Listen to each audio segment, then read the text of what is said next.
Well, hello everybody and welcome to Dulcimerica. My name is Futch. Thank you very much for joining me, and I hope you had a wonderful Christmas if you celebrate. I hope you had a wonderful holiday season. I hope you're still having a wonderful holiday season. It's just a nice time full of love and music and food. Oh my goodness, so much food. Anyway, so I promised you last week that we take a look at a tune called Chickens Crowing at Midnight, because now that we're getting closer to New Year's Eve, we're thinking about next year, and we're thinking about ringing that bell at midnight. And sometimes, depending on where you live, that bell might be rung by chickens. That's always fun, isn't it? So this is a fun tune, and it comes up in the jam every once in a while. It was in the book of the first Dulcimer group I joined, and so I learned it a long time ago. And then you know how tunes happen. They kind of fade out of your playlist, and maybe you get reintroduced to a tune in a jam. You're like, oh my gosh, I haven't played that for so long. Well, recently, like I guess in November, this song suddenly jumped into my fingers, and I hadn't thought about it for like, I don't know, 10 years or so.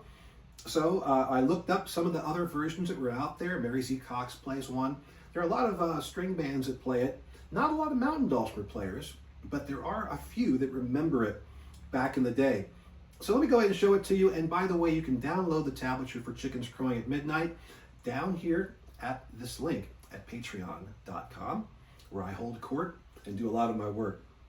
So the A part starts off like this, and there's a higher part too, and I'll show it to you, but here it is coming up the middle string.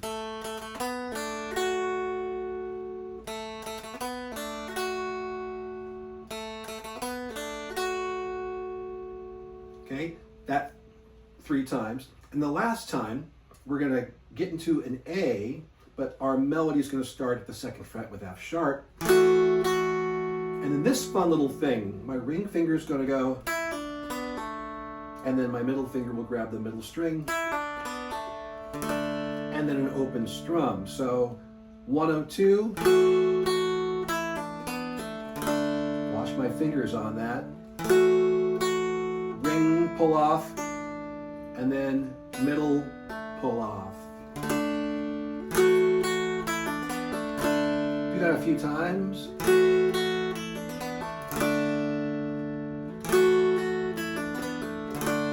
And that's the toughest part of the tune right there. All right, so the A part goes like this.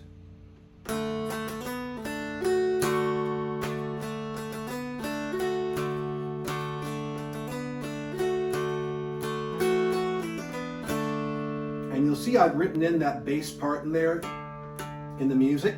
That's not part of the melody, that's just part of the arrangement. So, but I want you to kind of get used to putting that in there. And that's part of selective strumming and picking.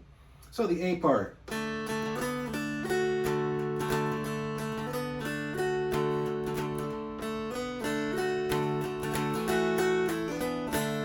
Okay, do that twice. And then the B part goes like this.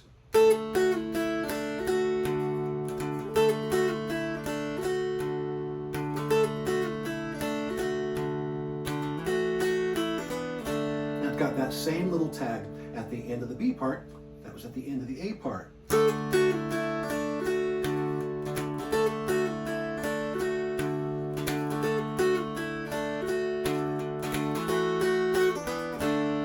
And then go back to the A part over and over again. That's it. It's a simple tune, so for that reason it's a driller. I think Ken Kolodner calls tunes a driller. Ones that you just don't want to stop playing. You want to play them until that song drills itself straight through the core of the earth. So it's like that. So just by itself, you know,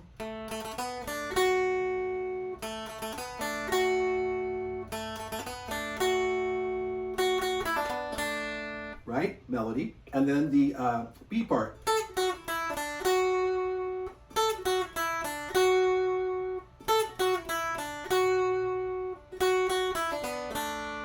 That's it for the melody.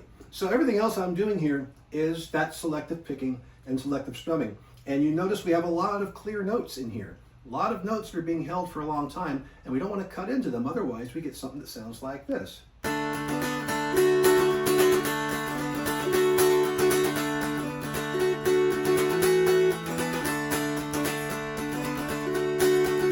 And they're just too much all the time. We're looking for what? Dynamics. We want some peaks And we want some valleys. It only took me 4 weeks to figure out the motions that correspond with those phrases. So, very, very simply, we want to protect the melody when it sustains and give it an engine that it can dance over the top of. So I'm doing that again with selective strumming, which means when the melody is sustaining and holding, instead of chopping into it, I focus my attention then on the bass and on the middle string. So instead of strumming all the way across all 3 strings, I'm going to be moving my pick to where it swings down, avoids the melody string, catches the middle and the bass, and then catches the bass on the way back, giving you a little rhythm section engine to keep things moving while the melody takes a pause, takes a breath, and then jumps back into the game. So let me do it in slow motion and show you how I'm moving from melody to the rhythm section on the middle and the bass strings. And I'll play the right melody too.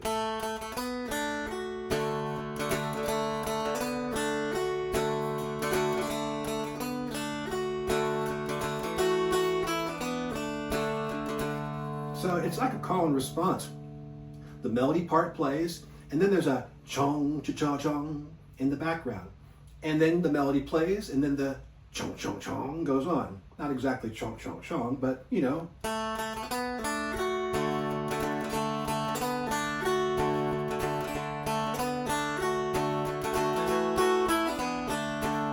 And it just keeps things from being so all the same tempo, not the same tempo, but the same level, the same volume, the same energy.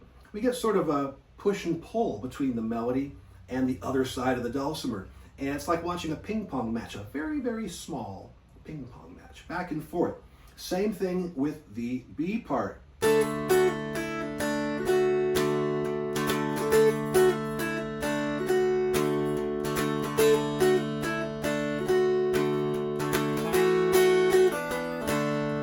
So we're just playing back and forth. We're playing both sides of the dulcimer. Put them all together and you've got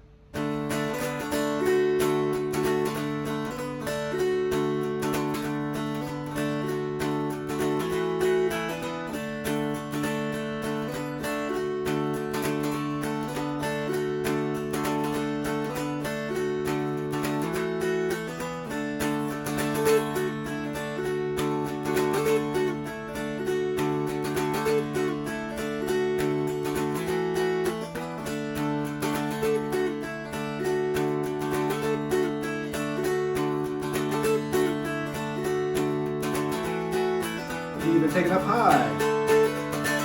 That really sounds like chickens crowing now.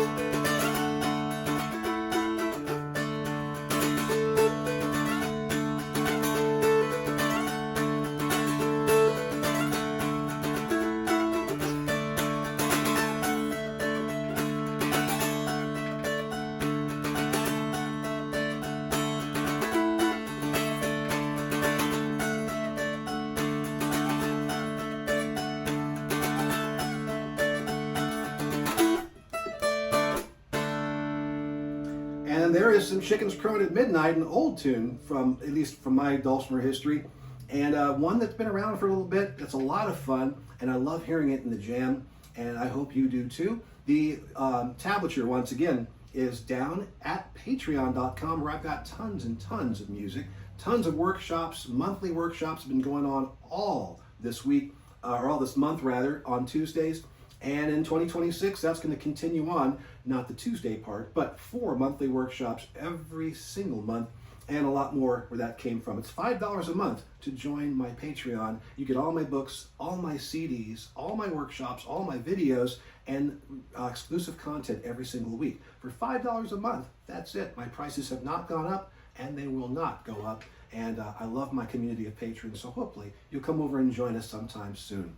Thank you all very much. What a great year this has been. I am so excited for 2026. There's so many things in the fire that I cannot wait to break out. Some of you know about what's going on with the NGFDA and me working with the organization as satellite liaison director. Looking forward to going out and meeting up with all of you in the clubs and helping to communicate between the NGFDA and the clubs to get you what you need from your club experience. And just in general, I'm looking forward to seeing everybody at all the festivals and the workshops in 2026. So have a great rest of 2025, and plan accordingly to get your music and everything else together in 2026. Thanks, everybody.